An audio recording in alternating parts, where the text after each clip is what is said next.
ज्या नवविवाहित जोडप्याला संतती प्राप्तीचं सुख लाभत नाही व प्रयत्न करूनही यश येत नाही, अशांसाठी ही वनस्पती अक्षरशः रामबाण ठरू शकते. ही आहे सफेद भुईरिंगणी किंवा श्वेत कंटकारी. ज्या वनस्पतीचा वाग्भट संहिते किंवा ग्रंथामध्ये लक्ष्मणा म्हणून उल्लेख आलेला आहे, तीच ही श्वेत कंटकारी. याच्या प्रामुख्याने दोन प्रकार पडतात, एक जमिनीवर पसरणारी आणि एक अशी छोटी शूप असणारी.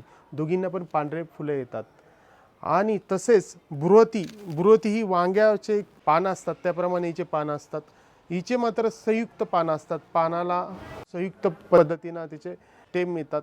मित्रांनो, श्वेत पुष्पाची व निळ्या पुष्पाची भुईरिंगणी दोन्ही पण महत्त्वाचे असतात. यांचा समावेश लघुपुंज मूळ तसे दशमुळांमध्ये होतो.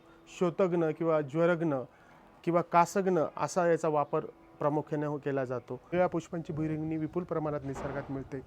तर श्वेत पुष्पावाली भुईरिंगणी ही दुर्मिळ आहे, म्हणून हिला दुर्लभा, चंद्रपुष्पा तसेच श्वेत लक्ष्मणा असे म्हणतात. हिच्या बियांचा वापर गर्भाशय संकोच किंवा तिचा उपयोग आर्तवशुद्धीसाठी वापरलं जातं.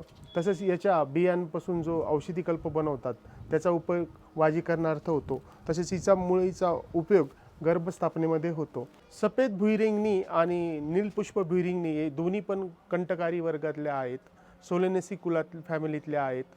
श्वेत भुईरिंगणी किंवा नीलपुष्प भुईरिंगणी या दोन्हींचा वापर दशमुळात आहे. यांचा समावेश लघुपुंजमुळात पण होतो. या दोन्ही पण शोथग्न, ज्वरग्न आणि कासग्न आहेत. तुम्हाला खूप दिवसापासून खोकला येत असेल तर याच्यापासून बनवणारा कंटकारी आवले तुम्हाला निश्चित उपयोगाचा ठरतो.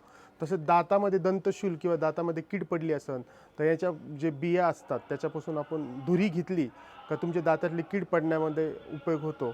तसेच वनस्पती अतिशय तीक्ष्ण उष्ण असल्याने तुमचं दीपन पाचन करणारी आहे. अशा प्रकारे ही वनस्पती अतिशय दुर्मिळ आणि अतिशय महत्त्वाची ठरते. तुम्हाला भेटली तर नक्कीच वापरा.